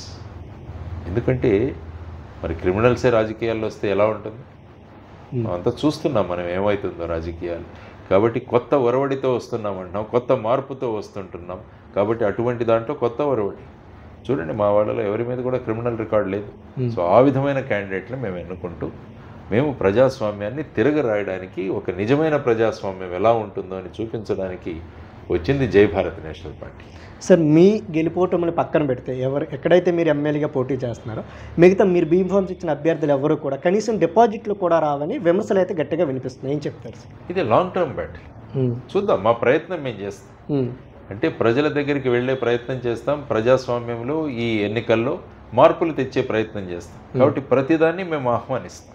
ఏ రిజల్ట్ వచ్చినా కూడా దాన్ని ఆహ్వానిస్తాం. మనం ఎలా ముందుకు వెళ్ళాలి అన్నది it's a long drawn battle. ఈ ఎలక్షన్స్తో కాదు, గ్రామ పంచాయతీ ఎలక్షన్స్ రాబోతున్నాయి, మున్సిపల్ ఎలక్షన్స్ రాబోతున్నాయి. వీటన్నిటిలో కూడా జై భారత్ నేషనల్ పార్టీ ముందుకు వెళ్తుంది. ప్రజలను చైతన్యవంతులుగా చేస్తూ ప్రజాస్వామ్యం ఏ విధంగా వెళ్ళిపోతుందో, అధపాతాళానికి ఏ విధంగా ప్రజాస్వామ్యం వెళుతుందో ఇవన్నీ వాళ్ళకి చెప్పి వాళ్ళలో ఒక చైతన్యాన్ని తీసుకొచ్చినప్పుడు జై భారత్ నేషనల్ పార్టీ ముఖ్య ఉద్దేశం అది. ఎలక్షన్స్ అనేవి మధ్యలో వచ్చాయి కాబట్టి కంటెస్ట్ చేస్తున్నాం. చూద్దాం ఏమవుతుందో, ఏ విధంగా ప్రజలు ఆహ్వానిస్తారో ఈ పార్టీని. సార్, ఏ చేతులతో అయితే జగన్ అరెస్ట్ చేశారో రీసెంట్గా మీరు కొన్ని మీడియాకి ఇచ్చిన ఇంటర్వ్యూలో కానివచ్చు జగన్పై ప్రశంసల వర్షం కురిపించారు. ఏ విధంగా చూడొచ్చు? ఆయన వ్యక్తిగతంగా నేనేం ప్రశంసల వర్షం కురిపింది. గవర్నమెంట్ కొన్ని స్కీమ్స్ గురించి నేను చెప్పాను. ముఖ్యంగా నాడు నేడు పథకం గురించి మాట్లాడాను. అంటే స్కూల్స్ యొక్క ఇన్ఫ్రాస్ట్రక్చర్ డెవలప్ చేశారు, హాస్పిటల్ ఇన్ఫ్రాస్ట్రక్చర్ డెవలప్ చేశారని. ఎట్ ది సేమ్ టైం రాష్ట్రాన్ని అప్పుల్లో ముంచారని కూడా చెప్పాను నేను. మీడియా ఎలా ఉంటుందంటే ఓన్లీ మన కొంత పోర్షన్ తీసుకొని దాన్ని ప్రొజెక్ట్ చేస్తారు. రాష్ట్రంలో ఉద్యోగాలు లేవని చెప్తున్నాం. మీరు ప్రతి సంవత్సరం కూడా జాబ్ క్యాలెండర్ చెప్తామని చెప్పి ఎప్పుడు ఇచ్చారు మీరు జాబ్ క్యాలెండర్స్? దాని గురించి కూడా మేము విమర్శించాం. అప్పుల్లోకి వెళ్ళిపోయింది, లిక్కర్ పాలసీ ఏంటి, క్యాష్ ఇవి తీసుకోవడం ఏంటి, ఈ విధంగా రాష్ట్రం వెళ్ళిపోతున్నప్పుడు కిడ్నీ బాధిత ప్రాంతమైన ఉద్దానంలో కిడ్నీ రీసెర్చ్ సెంటరు 200 పడకల ఆసుపత్రి పెట్టారు. ఎస్, మంచి పని చేశారని మెచ్చుకున్నాం. ఎందుకంటే ఇదే రాజకీయాలకు రాజనీతికి ఉన్న తేడా. రాజకీయాల్లో ఉన్న వాళ్ళు ఏంటంటే ప్రతిదీ విమర్శించాలనుకుంటారు. రాజనీతి ఏంటంటే ఎవరైనా కొన్ని పనులు చేస్తే వాటి గురించి బాగా చేశారని చెప్పడం. ఇదే జై భారత్ నేషనల్ పార్టీ యొక్క ఆలోచన. మంచి జరిగితే మంచి, చెడు జరిగితే చెడు, ఈ విధంగా రెండూ చెప్పే క్షమత జై భారత్ నేషనల్ పార్టీకి ఉంది అని చెప్పడం. సో ప్రశంసల వర్షం అని అంటున్నారు, కానీ విషయాలు మంచివి జరిగితే మంచివి జరిగింది చెప్పండి. లేకుంటే పిల్లలకు ఉద్యోగాలు లేవు, ఎక్కడ చూసినా వేరే రాష్ట్రాలకు వెళ్ళిపోతున్నారు. ఎక్కడ మన రాష్ట్రంలో అభివృద్ధి జరుగుతుంది? రోడ్ల పరిస్థితి చూడండి ఎంత దారుణంగా ఉంది. మీరు ఒకసారి చూసి రాష్ట్రం అంతా తిరిగితే రోడ్ల పరిస్థితి ఎంత దారుణంగా ఉందంటే అంత దారుణంగా ఉంది. తరువాత ఆదాయాలు లేవు. జనాలంతా ఎక్కడ చూసినా వాళ్ళు సంక్షేమం సంక్షేమం సంక్షేమం అనే మాట్లాడతారు. సంక్షేమంగా అభివృద్ధితో కూడిన సంక్షేమం అన్నది చాలా ముఖ్యం. మీరు ఇంత సంక్షేమం చేశారని అంటున్నారు కదా, ఎన్ని వైట్ రేషన్ కార్డులు తగ్గాయో ఒకసారి చెప్పమనండి ముఖ్యమంత్రి. ఎన్ని వైట్ రేషన్ కార్డులు తగ్గించారు మీరు? మసిరాసి మారాటకే చేస్తున్నారు అంతే కదా. అదే రాజకీయం అంటే అలాగే అయిపోయింది. ఊటకపు మాటలు చెప్పడం, అబద్ధాలు చెప్పడం. అంత మీరు 2,65,000 కోట్ల రూపాయలు మీరు సంక్షేమం చేస్తామంటున్నారు కదా, చేశామంటున్నారు కదా. మరి కనీసం 250 వైట్ రేషన్ కార్డులు తగ్గాయో చెప్పండి. 25,000 రేషన్ కార్డులు తగ్గాయా? ఒక స్టాటిస్టిక్స్ చెప్పండి మాకు. అప్పుడు నిజమైన అభివృద్ధి జరుగుతుంది అనుకుంటున్నాం. అప్పు చేసి ఎవరైనా ఇస్తారండి, దానికోసం ముఖ్యమంత్రి అవసరం లేదు. మీరు డబ్బులు తెచ్చిపెట్టండి, మేము కూడా బటన్ నొక్కుతాం. అందులో ఏముంది? ఇదా సంక్షేమం అంటే? సంక్షేమం అంటే ఒక వ్యక్తి యొక్క స్థితిగతులు మెరుగుపడాలి, ఒక వ్యక్తి బ్రహ్మాండంగా ముందుకు వెళ్ళాలి, అదే నిజమైన సంక్షేమం. కాబట్టి ఆ విధంగా సంక్షేమం చేస్తున్నామని ప్రజలను రెచ్చగొడుతూ ఇంకొక పార్టీ వాళ్ళు ఇంకా సంక్షేమం చేస్తామంటున్నారు. ఆయన ఒకరికి అమ్మఒడి ఇస్తే మేము ముగ్గురికి ఇస్తామంటున్నారు. లాయర్లకు 3,000 రూపాయలు ఇస్తే మేము 7,500 రూపాయలు ఇస్తామంటారు. బస్సులో కూడా ఉచిత, బస్సులో ఉచిత బస్సు అంటున్నాం. ఏముంది? ఏదైనా చెప్పొచ్చు మనం. నేను కూడా చెప్తాను, మిమ్మల్ని అందరినీ చంద్రమండలానికి తీసుకెళ్తాను, మీ ప్రతి ఒక్కరికి బెంజ్ కార్ ఇస్తాను. మేనిఫెస్టోలో ఉచితాలు ఉండవు. మా ఉచితాలు 2 ఉచితాలు మాత్రమే చెప్పాము. ఒకటి గర్భిణీ స్త్రీలకు, వృద్ధులకు, దివ్యాంగులకు, విద్యార్థులకు బస్ ట్రావెల్ ఫ్రీ అన్నాం. ఓకే. మధ్యతరగతి, బిలో మధ్యతరగతి వాళ్లకు, పేదలకు ఇసుక మరియు కంకర వాళ్ళ ఇంటి దగ్గర సొంత ఇల్లు కట్టుకుంటే ఇస్తామని. ఈ 2 మాత్రమే ఉచితాలు ఉన్నాయి మా దాంట్లో. మిగతాదంతా కూడా అభివృద్ధితో కూడిన సంక్షేమ, ఉపాధి. దీని మీద జై భారత్ నేషనల్ పార్టీ పోరాడుతుంది. రేపు అసెంబ్లీలో కూడా ఈ విషయాలు మేము చెప్పబోతున్నాం వాళ్ళకు. ఈ విధంగా మీరు చేస్తే రాష్ట్రం ఏమైపోతుంది? ఒక వెనుజులా చూసాము, ఒక శ్రీలంక చూసాము. మరి ఆ విధంగా రాష్ట్రం వెళ్ళిపోతుంటే ఎవరో ఒకరు మాట్లాడాల్సిన అవసరం ఉంది. ఆ ఇండిపెండెంట్ గొంతులు మనకు అసెంబ్లీలో వినిపించాల్సిన బాధ్యత ఉంది. లేకుంటే ఈ రాష్ట్రానికి భవిష్యత్తు ఉండదు అని నేను చెబుతున్నాను ఈరోజు మీరు. కాబట్టి ఓటర్లు ఆలోచించాల్సిన అవసరం చాలా ఉంది. సార్, మీ పార్టీ ద్వారా ఏపీ స్టేట్ కానివచ్చు, తెలంగాణ కానివచ్చు, ఒక మేనిఫెస్టో అయితే మీరు విడుదల చేసిన పరిస్థితి. కానీ ప్రస్తుతం మీరు ఇక్కడ ఉత్తర నియోజకవర్గం నుంచి ఎమ్మెల్యేగా పోటీ చేస్తూ ఉన్నారు. నేను లైవ్లో చూపించడానికి కూడా ఎవరైతే మీ ప్రత్యర్థులను మేము అంటున్నాం, లేదు నాతో పోటీ లేదు అని మీరు అంటున్నారు. కేకే రాజు గారు కానివచ్చు, విష్ణుకుమార్ రాజు గారు కానివచ్చు. విష్ణుకుమార్ రాజు గారు ఆల్రెడీ అక్కడ ఒకసారి ఎమ్మెల్యేగా పోటీ చేసి ఓడిపోయిన వ్యక్తి. నేను చేసిన కార్యక్రమాలు నేను గెలిస్తే ఏం చేస్తారో చెప్తున్నారు. ఈయన కూడా ఎమ్మెల్యే కాకపోయినా ఎమ్మెల్యేలకు ఈయన వ్యవహరించారు. కేకే రాజు గారు కూడా ఆయన కూడా నేనేం చేశాను, ₹1,00,000 తీసుకొచ్చానని ఈయన చెప్తున్నారు. మరి మీరు అసలు ఉత్తర నియోజకవర్గం ప్రజలకు ఏం చెప్తారు సార్? మీకు అక్కడ ఉన్న అసలు ఏంటుంది, దాంట్లో అవగాహన ఏంటి ఉత్తర నియోజకవర్గం? త్వరలో ఉత్తర నియోజకవర్గానికి ఏం చేస్తాను అని నేను ₹100 బాండ్ పేపర్ మీద రాసి ఇవ్వబోతున్నాను. ఇలా రాసి ఇవ్వమనండి, ఏం చేస్తారు? ఇంతవరకు చేసింది కదా, ఏం చేయబోతున్నారో రాసి ఇవ్వమని చెప్పండి. ₹100 బాండ్ పేపర్ మీద, ఆ ₹100 బాండ్ పేపర్ మీద నేను ఏదైతే రాసి ఇవ్వబోతున్నానో అది 5 సంవత్సరాల్లో నేను చేయకుంటే నా మీద కేసులు పెట్టండి అని ఆ బాండ్లోనే రాసిస్తాను ఉత్తర నియోజకవర్గం ప్రజలకి. ఎస్, అంటే 5 సంవత్సరాలు మిమ్మల్ని ఓటు వేయమని చెప్పి నేను కనుక 5 సంవత్సరాల్లో నేను చెప్పిన పనులు చేయకపోతే నా మీద కేసులు పెట్టండి. ఉత్తర నియోజకవర్గానికి కావాల్సిన ముఖ్యమైన విషయాలు, ఇక్కడ ఒక స్కిల్ డెవలప్మెంట్ సెంటర్ కావాలి, ఒక నాలెడ్జ్ హబ్ కావాలి, పిల్లలకు మంచి లైబ్రరీస్ కావాలి, ఉపాధి కల్పించడానికి ఉపాధి హామీ పథకంలాగా ప్రతి ఇల్లు కూడా ఒక ఉపాధి కేంద్రంగా మార్చగలగాలి. డ్రగ్స్, గంజాయి టోటల్గా అవాయిడ్ నిర్మూలిస్తామని నేను ఓపెన్గా చెప్తాను. రౌడీయిజాన్ని నిర్మూలిస్తాను. ఈ ప్రాంతంలో జరిగిన ల్యాండ్ డీలింగ్స్ ఏవైతే ఉన్నాయో, భూ కబ్జాలు ఏవైతే ఉన్నాయో వాటిని పాతాళం నుంచి బయటికి తీసుకువస్తానని చెప్పి కూడా నేను రాసిస్తాను వీళ్ళందరికీ. పంచగ్రామాల సమస్య ఏదైతే ఉందో ఆ గ్రామాల సమస్యలను తీస్తాను. కొండవాళ్ళు ప్రాంతాలు ఉన్నాయి, ఆ ప్రాంతాల్లో ఉన్న సమస్యలను కూడా పూరిస్తామని చెబుతాం. ఎన్ని యాక్సిడెంట్లు జరుగుతున్నాయి మన రోడ్డు మీద, దీనికోసం ఫుట్ ఓవర్ బ్రిడ్జెస్ ఏర్పాటు చేస్తామని రాస్తాం.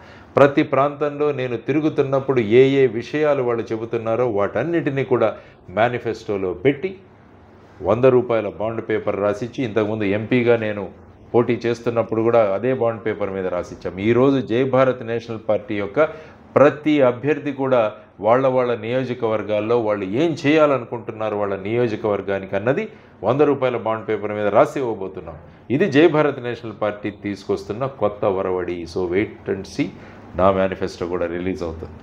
సార్, ప్రస్తుతం ఉన్న రాజకీయాల్లో వ్యక్తిగత దోషాలు చేయాలి, ఎందుకంటే వ్యక్తులను తిట్టాలి, కుటుంబ సభ్యులు తిట్టాలి, అంటే మనం చూస్తూ ఉన్నాం ప్రస్తుతం సమాజం ఎలా ఉంది. కానీ ఏమీ మీరు చేయలేరు. మరి ఎలా కొనసాగుతారు సార్ రాజకీయాలు? అంటే అది దరిద్రం.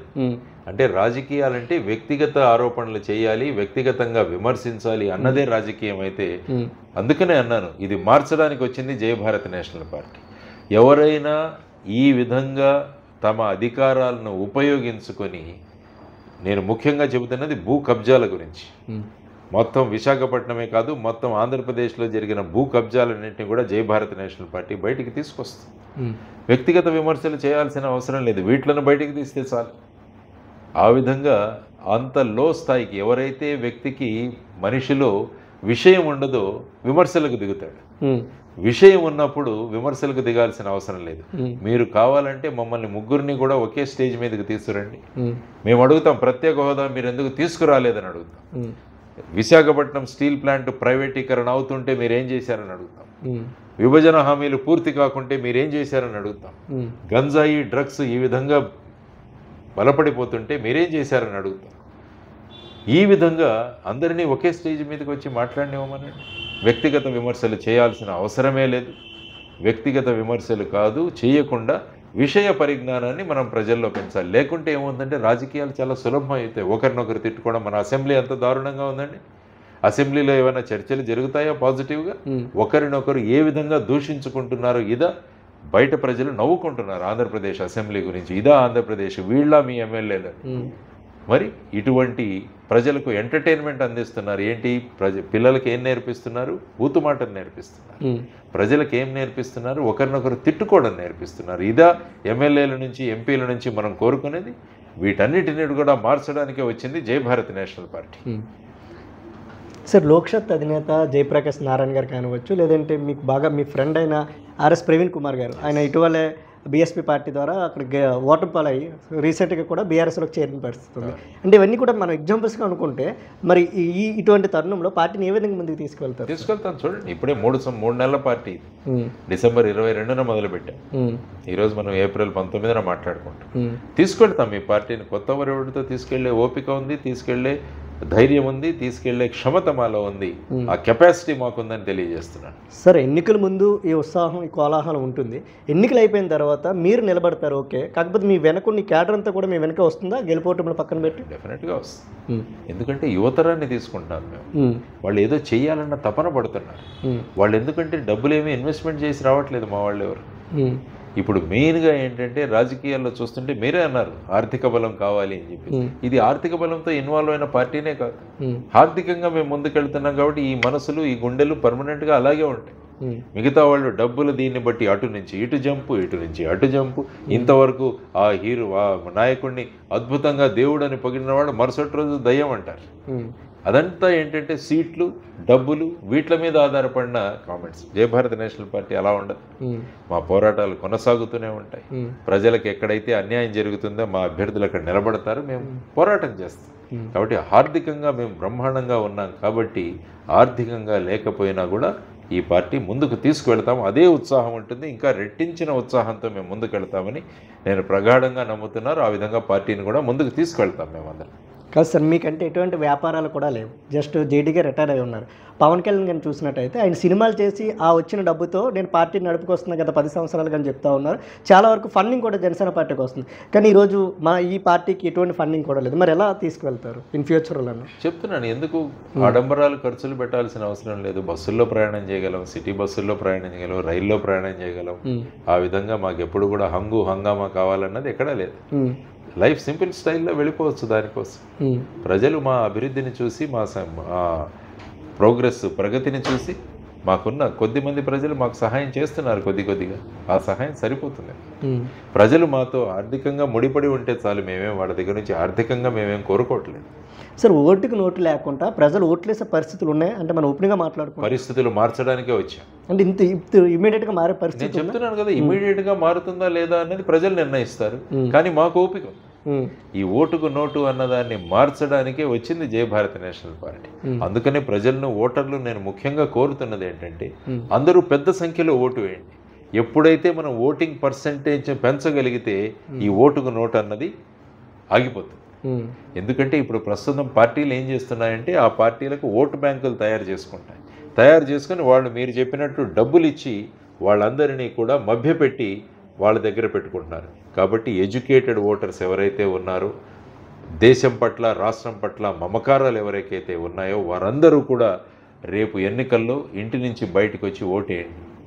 అప్పుడు ఏమవుతుందంటే, ఇప్పుడు మన గత ఎన్నికల్లో చూస్తే ఐ థింక్ విశాఖపట్నంలో 52% పోలింగ్ మాత్రమే జరిగింది.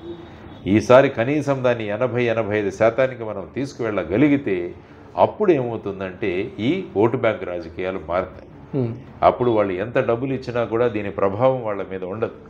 సో ఆ విధంగా ప్రజలు కోరుకున్నారు. ప్రజలు నేను కలుస్తున్నాను కదా, బాబు వాళ్ళు డబ్బులు ఇస్తారు, దానివల్ల మాకేం ఉపయోగం లేదు. డబ్బులు ఇచ్చేవాడు అన్నాడంటే మా గొంతుకలను మూసేస్తున్నాడు. రేపు మేము వెళ్ళి వాళ్ళని ఏదైనా అడిగితే డబ్బులు తీసుకున్నారు కదా అని అంటారు. కాబట్టి మాకు డబ్బులు వద్దు, మాకు మార్పు కావాలి, మా పిల్లలకు ఉద్యోగాలు కావాలి, మా పిల్లలు ఈ విధమైన డ్రగ్స్, గంజాయి వీటిల ప్రభావంలో ఉండకూడదు అని అందరూ కోరుకుంటున్నారు. Sir, Jai Bharat national party అని పెట్టడానికి కారణం ఏంటి సార్? ఆ పేరు ఎంచుకోవడానికి జై భారత్ నేషనల్ పార్టీ అనేది 2018వ సంవత్సరంలో చిన్నయ్య దొర గారు అని ఆయన స్టార్ట్ చేశారు ఈ పార్టీ. ఓకే. ఆ తర్వాత ఈ గత సంవత్సరంలో వారు వచ్చి ఈ పార్టీ ఉంది, పార్టీ పేరు బాగుంది, ఆయన అన్నారు సరే ఈ పార్టీని నేను నడపలేను, మీరు తీసుకోండి అన్నప్పుడు అప్పుడు ఆ పార్టీని తీసుకుని వెళ్ళడం జరిగింది. ముఖ్యంగా జై భారత్ అనగానే ఒక దేశభక్తి భావన వస్తుంది. జై భారత్ ఆ విధంగా పార్టీ ఉంది. ఈ కాబట్టి గుర్తు అనేది మీరు అడిగారు సార్ లేదండి ఎన్నికల సంఘం? సాధారణంగా ఎన్నికల సంఘానికి మనం ఒక 15 గుర్తులు అడుగుతాం, అందులో మేము టార్చ్ లైట్ అడిగాం. కాబట్టి చూడండి, ఎప్పుడైతే మనసు నుంచి ఒక పని చేస్తామో మనకు ప్రకృతి కూడా మనకు సహకరిస్తుంది అనడానికి ఇది ఒక పెద్ద ఉదాహరణ. అంటే చీకట్లో వెలుతురు చూపిస్తారు, చీకట్లో దారి చూపిస్తాం, అవినీతిని పారదోరుతాం, తర్వాత ఎక్కడెక్కడైతే అవినీతి ఉందో దాని మీద టార్చ్ లైట్ వేసి ఆ అవినీతిని బయటికి క్యాంపెయిన్ కూడా సింపుల్ గా చేసుకోవచ్చు. మీరు torch light simple torch light తీసుకొని వెళ్తున్నాం, ఇప్పుడు కూడా క్యాంపెయిన్ జనాలకు చూపిస్తున్నాం, గుర్తు ప్రజల్లోకి వెళ్ళాలి. కానీ ఈసారి ఏంటంటే ఈవీఎంల మీద మా ఫోటో కూడా ఉంటుంది. ఓకే, ఎస్, అభ్యర్థి ఫోటో కూడా. ఈసారి అభ్యర్థుల ఫోటో, ఎన్నికల చిహ్నం, పేరు, ఈ 3 ఉంటాయి. సో చాలా మంది ఎడ్యుకేటెడ్ పర్సన్స్ కూడా మాట్లాడింది ఏంటంటే ఈవీఎంలు ట్యాంపరింగ్ చేస్తున్నారు, అది నిజంగా జరిగే పని సార్? ఈవీఎంల ట్యాంపరింగ్ గురించి చాలా చర్చ జరుగుతుంది. మీరు ఎలక్షన్ కమిషన్ కానీ అనేక పార్టీలు కూడా మాట్లాడుతున్నాయి. అందుకనే ఈసారి ఒక విషయం జరుగుతుంది, ఈవీఎంలు వీవీప్యాట్లు ఈ 2 కూడా టోటల్గా కౌంట్ చేయాలని అడుగుతుంది. ఓకే, ఇంతకుముందు ఎలాగ ఉండేదంటే 5 ఈవీఎంలు 5 వీవీప్యాట్లు ఆ 2 మ్యాచ్ చేసి కౌంట్ చేసి అది టాలీ అవుతే మిగతా చేయాల్సిన అవసరం లేదు. కానీ ఇప్పుడు ప్రస్తుతం సుప్రీంకోర్టు ఆర్డర్ రిజర్వ్ చేసింది. అందులో ఏమన్నారంటే ప్రతి వీవీప్యాట్ ప్రతి ఈవీఎంని టాలీ చేయాలి. అంటే ఇన్ కేస్ ఏదైనా ట్యాంపరింగ్ చేసే ప్రయత్నాలు జరిగినా కూడా అది వీవీప్యాట్ను వాళ్ళు మార్చలేదు. ఎందుకంటే వీవీప్యాట్ అన్నది పేపర్ ట్రయల్, అది ఆల్రెడీ ప్రింట్ అయిపోయి వస్తుంది. సపోజ్ ఈవీఎంను మీరు మ్యానిపులేట్ చేస్తే వీవీప్యాట్ను మ్యానిపులేట్ చేయలేరు. అందువల్ల ఇప్పుడు సుప్రీంకోర్టు యొక్క ఆర్డర్ గురించి వెయిట్ చేస్తున్నాం మనం. వాళ్ళు కనుక 100% వీవీప్యాట్లను మీరు మెషర్ చేయాలంటే ఎలక్షన్ కమిషన్ మేము చేయలేము అంటుంది. ఎందుకు చేయలేము? ఇంతకుముందు బ్యాలెట్ పేపర్లు ఉండేవి, మనకు బ్యాలెట్ పేపర్లు 2-3 రోజులు పట్టేది. అయినా కూడా ఇప్పుడు వీవీప్యాట్లు వచ్చాక ఆ రెండింటిని టాలీ చేయవచ్చు. కాబట్టి ఈ ఈవీఎంలు ట్యాంపరింగ్ అవుతున్నాయా లేదా అన్న ప్రశ్న అనేక ఉన్నా కూడా ఇప్పుడు ఈ వీవీప్యాట్లు అన్నీ కౌంట్ చేయాలని వస్తే డెఫినెట్గా ఎవరైనా ఈ ఈవీఎంలను మ్యానిపులేట్ చేసి ఎన్నికల ఫలితాలను మార్చే ప్రయత్నాలు చేస్తున్నారో వాళ్ళందరికీ కూడా మంచి చెక్ పడుతుంది. సార్, అంటే ఇటువంటి సంఘటనలు కేవలం మేము సినిమాల్లోనే మాత్రమే చూడగలం. విషయం కూడా అంటే ఎడ్యుకేటెడ్ పర్సన్స్గా మాకు తెలుసు, మీ గురించి చదువుకున్న వాళ్ళకి లేదంటే మీ గురించి చూసిన వాళ్ళకి తెలుసు. కానీ చాలామందికి తెలియని విషయం ఏంటంటే మీరు ముంబైలో ఐపీఎస్ ఆఫీసర్గా పనిచేస్తున్న సమయంలో మిమ్మల్ని ట్రాన్స్ఫర్ చేస్తే జనాలంతా కూడా రోడ్డుపై ధర్నాలు చేసిన పరిస్థితి ఉంది. ఎందుకు సార్ అలా జరగడానికి కారణం? ప్రజల్లో ఉంటాను కాబట్టి. నేను ఉద్యోగం చేసినా కూడా హార్దికంగానే ఉద్యోగం చేసి ప్రజల్లో మమేకమయ్యేవాళ్ళం, ప్రజల సమస్యలు తీర్చేవాళ్ళం. సో ఆ సమయంలో వాళ్ళకి అనిపించింది ఈ అధికారి ఇంకా కొన్ని రోజులు ఉండాలని. మాత్రం ఇప్పుడు చాలా చోట్ల ఈ విధంగా జరిగింది. ఎందుకంటే ఎప్పుడైతే మనం ప్రజలతో మమేకమై పని చేస్తామో ప్రజలు వాళ్ళు గుండెల్లో పెట్టుకుంటారు మనం. సో అటువంటి ఔన్నత్యం, అటువంటి గొప్ప విషయం మహారాష్ట్రలోని అనేక జిల్లాల్లో ప్రజలు వాళ్ళ ఔదార్యాన్ని చూపించారు. కాబట్టి ఈవెన్ అదే same thing in politics also. నేను ప్రజల్లో ఉందాం, ప్రజల సమస్యలు తెలుసుకుందాం, ఆ విధంగా వెళితే ప్రజలు మనల్ని ఆదరిస్తారు. సో ఆ కంటిన్యూషనే ఇక్కడ మేము చేస్తున్నాం జై భారత్ నేషనల్ పార్టీ నుంచి. కాదు సార్, ఈరోజు మీరు తెలుసుకుంటే మీకున్న ఇన్ఫ్లుయెన్స్ కానీ మీకు పరిచయాలు కానీ నేషనల్ పార్టీ కానివచ్చు, లోకల్ పార్టీ కానివచ్చు, ఏదో ఎమ్మెల్యే ఎంపీ టికెట్ మీరు సింపుల్గా తెచ్చుకోవచ్చు. పార్టీ ఫండింగ్ ఉంటుంది, పార్టీ క్యాడర్ ఉంటుంది. సింపుల్గా గెలిచి అటు పార్లమెంట్లో కావాలంటే పార్లమెంట్, అసెంబ్లీ కావాలంటే ఇక్కడ సెంట్రల్ మినిస్టర్ అవ్వచ్చు లేదా స్టేట్ మంత్రి. ఇంత నెట్వర్క్ ఉన్న జేడీ గారు ఇవన్నీ పక్కన పెట్టి ఈ కష్టాలు ఉంటాయి, బాధలు ఉంటాయి, అవమానాలు ఉంటాయి అన్నీ తెలిసి కూడా ఎందుకు సార్ మరి జై భారత్ పార్టీ? ప్రజల కోసం. ఆ ప్రజలు మరి మేము వెనకుంటారా? నా ప్రయత్నం నేను చేస్తాను, సిన్సియర్గా నా ప్రయత్నం చేస్తాను. ఎక్కడున్నా కూడా సిన్సియారిటీతో ప్రయత్నం చేయడం అన్నది నా స్టాంప్. అంటే ప్రజల గురించి తప్పుగా మాట్లాడుతున్నాను కదా సార్. ఇప్పుడు మీలాగా సిన్సియర్గా ప్రయత్నం చేసిన చాలా మంది పరిస్థితి ఏంటంటే వాళ్ళు డిపాజిట్లు కూడా దక్కని పరిస్థితి. ఈ ప్రజల్లో మార్పు తేడాన్ని మీరు ఇంత కష్టపడుతున్నారు, నిజంగా వాళ్ళ మిమ్మల్ని అర్థం చేసుకునే పరిస్థితి ఉందంటారా? లేకుంటే దాన్ని కంటిన్యూ చేసుకుంటూ పోతాం. అంటే వాళ్ళు మారే వరకు మీరు కంటిన్యూ మార్చగలగాలి. అందుకనే కదా వచ్చింది, లేకుంటే ఉద్యోగం చేసుకునేవాడిని నేను. ఈ ప్రజల్లో మార్పు రావాలి, మంచి ప్రజాస్వామ్యం చూడాలి, ఒక రాజనీతి రావాలి అన్న కాన్సెప్ట్. ఎందుకంటే ఇది దేశానికి ఉపయోగపడుతుంది, రాష్ట్రానికి ఉపయోగపడుతుంది. రేపు గనుక ఇవే సిద్ధాంతాలతో గనుక ఈ డబ్బుల రాజకీయాలు, కుల రాజకీయాలు, మత రాజకీయాలు వెళితే ఈ దేశం, రాష్ట్రం ఏమైపోతుందన్న భయం కూడా ఉంది నాలో. కాబట్టి నా వంతు కర్తవ్యంగా నేను ఏమైనా చేయాలి సమాజానికి అనుకుని ఈ విధంగా రావడం జరిగింది. నా ప్రయత్నంలో ఎక్కడా కూడా నేను వెనకాడను, భగవద్గీత నమ్ముకుంటాను. కర్మణ్యేవాధికారస్యే, 100% నువ్వు ఏ కర్మ చేయాలో అది చెయ్యి, ఫలితాలను పక్కన పెట్టు. మన ఎఫర్ట్స్, మన ప్రయత్నాలు అన్నవి 100% మనం చేయగలగాలి అన్న సిద్ధాంతాన్ని నమ్ముకున్నామండి. ఆ సిద్ధాంతంతో ముందుకు వెళతాను. ఎప్పుడైతే మనకు రిజల్ట్స్ మీద పెద్దగా కాన్సన్ట్రేషన్ ఉండదో మన ఎఫర్ట్స్ చక్కగా ఉంటాయి, అవి పెద్ద ప్రభావితం చేయవు మన. సో మన ప్రయాణం కొనసాగుతుంది. ఫైనల్గా ఏంటి, ప్రజలు బాగుండాలి, పిల్లలు చదువుకుంటే వాళ్ళకు ఉద్యోగాలు రావాలి, ఎటువంటి వ్యసనాలకు వాళ్ళు బలి కాకూడదు, ఇవన్నీ కూడా ప్రజలు కోరుకుంటున్నారు. ఆ విధంగా మేము ముందుకు వెళుతున్నాం. లెట్ us see ఏమవుతుందో. చివరిగా మీ ఉత్తర నియోజకవర్గ ప్రజలకు ఏం చెప్తారు సార్ అసలు? ఉత్తర నియోజకవర్గ ప్రజలకు నేను చెబుతుంది, ఉత్తర నియోజకవర్గాన్ని ఉత్తమ నియోజకవర్గంగా మారుస్తాను నేనని వాళ్ళకు చెప్తున్నాను. అంటే ఇది మోడల్ కాన్స్టిట్యుయెన్సీ, ఒక ఆదర్శ నియోజకవర్గం ఎలా ఉంటుందో అది ఉత్తర నియోజకవర్గం కావాలని. ఎప్పుడైతే ఒక నియోజకవర్గాన్ని ఆదర్శ నియోజకవర్గంగా మనం మారుస్తామో అప్పుడు ఏమవుతుందంటే ఎమ్మెల్యేలలో ఒక పోటీ మొదలవుతుంది. ఉత్తర నియోజకవర్గం మోడల్ కాన్స్టిట్యుయెన్సీ అవుతుంటే మా నియోజకవర్గం ఎందుకు కాకూడదు అని ప్రజలు అడుగుతారు, వాళ్ళని ఓటర్లు అడుగుతారు. అప్పుడు ఎమ్మెల్యేల మధ్య దేని విషయంగా పోటీ ఉంటుంది? తిట్టుకోవడం మీద కాదు, కొట్టుకోవడం మీద కాదు, పర్సనల్గా విమర్శలు చేసుకోవడం కాదు, భూ కబ్జాలు చేయడం కాదు. వీళ్ళ పోటీ దేని మీద ఉంటుందంటే వాళ్ళ నియోజకవర్గాలను ఉత్తమ నియోజకవర్గాలుగా మార్చడం. అదైతే 175 ఉత్తమ నియోజకవర్గాలు ఆంధ్రప్రదేశ్లో తయారవుతే ఎంత చక్కగా ఉంటుంది చూడండి. ఒక ఉత్తమ ఆంధ్రప్రదేశ్ తయారవుతుంది. ఎప్పుడైతే ఒక ఉత్తమ ఆంధ్రప్రదేశ్ను మనం తయారు చేయగలమో ఉత్తర భారత్ అంటే ఉత్తమమైన భారతాన్ని మనం తయారు చేయగలమన్నది ఈ కాన్సెప్ట్. ఎక్కడో మొదలు పెట్టాలి.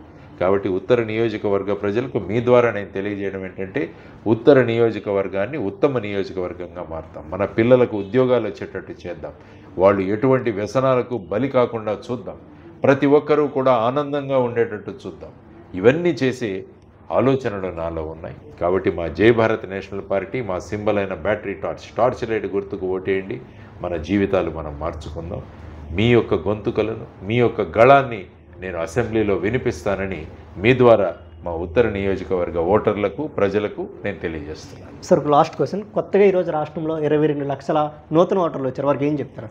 నూతన ఓటర్లు అన్నది చాలా ముఖ్యం. యాక్చువల్గా ఫస్ట్ టైం ఓటింగ్ వేస్తున్నారు వీళ్ళందరూ కూడా. వీళ్ళెప్పుడూ కూడా పార్టీలను చూసి ఓటు వేయకండి, అభ్యర్థులను చూసి ఓటు వేయండి అని నేను చెప్తాను. సాధారణంగా మన దగ్గర ఉన్నది ఏంటంటే ఈ పార్టీ కాకుంటే ఈ పార్టీ, ఈ పార్టీ కాకుంటే ఈ పార్టీ. అందుకనే అంటాను, మేము ఎవరిని నిలబెట్టినా కూడా గెలుస్తారని మాట్లాడుతుంటారు కొంతమంది కామెంట్ చేస్తుంటారు కదా, మా లీడర్ కనుక అక్కడ కుక్కను నిలబెట్టినా కూడా ఎన్నికవుతుందని చాలా మంది కామెంట్. అంటే ఎలాగైపోయిందంటే వీళ్ళను ఓటర్లను ఆ విధంగా దిగజార్చే పరిస్థితి పొలిటికల్ పార్టీస్ ఏర్పడింది. కాబట్టి ఓటర్లందరినీ, ముఖ్యంగా ఫస్ట్ టైం ఓటర్స్ నేను కోరుకున్నది ఏంటంటే మీరు అభ్యర్థులు ఎవరు అనేది చూడండి. ఈ అభ్యర్థిలో ఉన్న క్వాలిఫికేషన్స్ ఏంటి, ఈ అభ్యర్థి యొక్క ఆలోచనలు ఏంటి అని చూసి ఓటేయండి. అప్పుడు ఏమవుతుందంటే ఒక కొత్త తరహా రాజకీయం వస్తుంది. లేకుంటే మోసపోసిన విధానాల్లో ఈ పార్టీ కాకుంటే ఈ పార్టీ, ఈ పార్టీ కాకుంటే ఈ పార్టీ అంటే మోసపోయేవాళ్ళు, నష్టపోయేవాళ్ళు ఓటర్సే.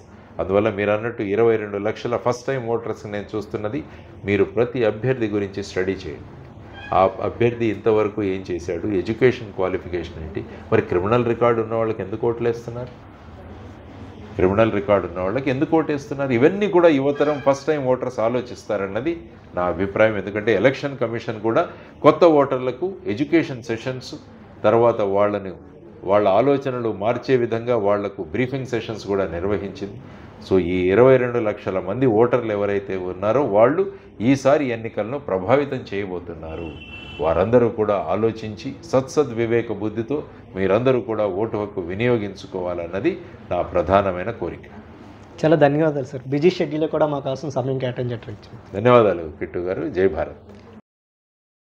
ఖచ్చితంగా ప్రజల్లో మార్పు వచ్చే వరకు జై భారత్ పార్టీ ద్వారా పోరాటం చేస్తామని, ఓటుకు నోటు లేకుండా ఖచ్చితంగా ప్రజలందరినీ మార్పు దిశగా ప్రయాణం చేసే విధంగా కృషి చేస్తామని చెప్తున్నారు జేడీ లక్ష్మీనారాయణ గారు. ప్రస్తుతం జేడీ లక్ష్మీనారాయణ గారు విశాఖ ఉత్తర నియోజకవర్గం నుంచి ఎమ్మెల్యే అభ్యర్థిగా బరిలో కూడా ఉన్నారు. అయితే ఆయన చెప్తున్న ప్రకారం ఇప్పటివరకు మేము ఇచ్చిన బీఫామ్స్ సంబంధించి అభ్యర్థులు ఎవరిపై కూడా ఎటువంటి క్రిమినల్ కేసులు లేవని, రేపు మీరు ఓటేసే ముందు అంత ఆలోచించి ఓటేయాలని కూడా ఆయన కోరుతున్న పరిస్థితి ఉంది.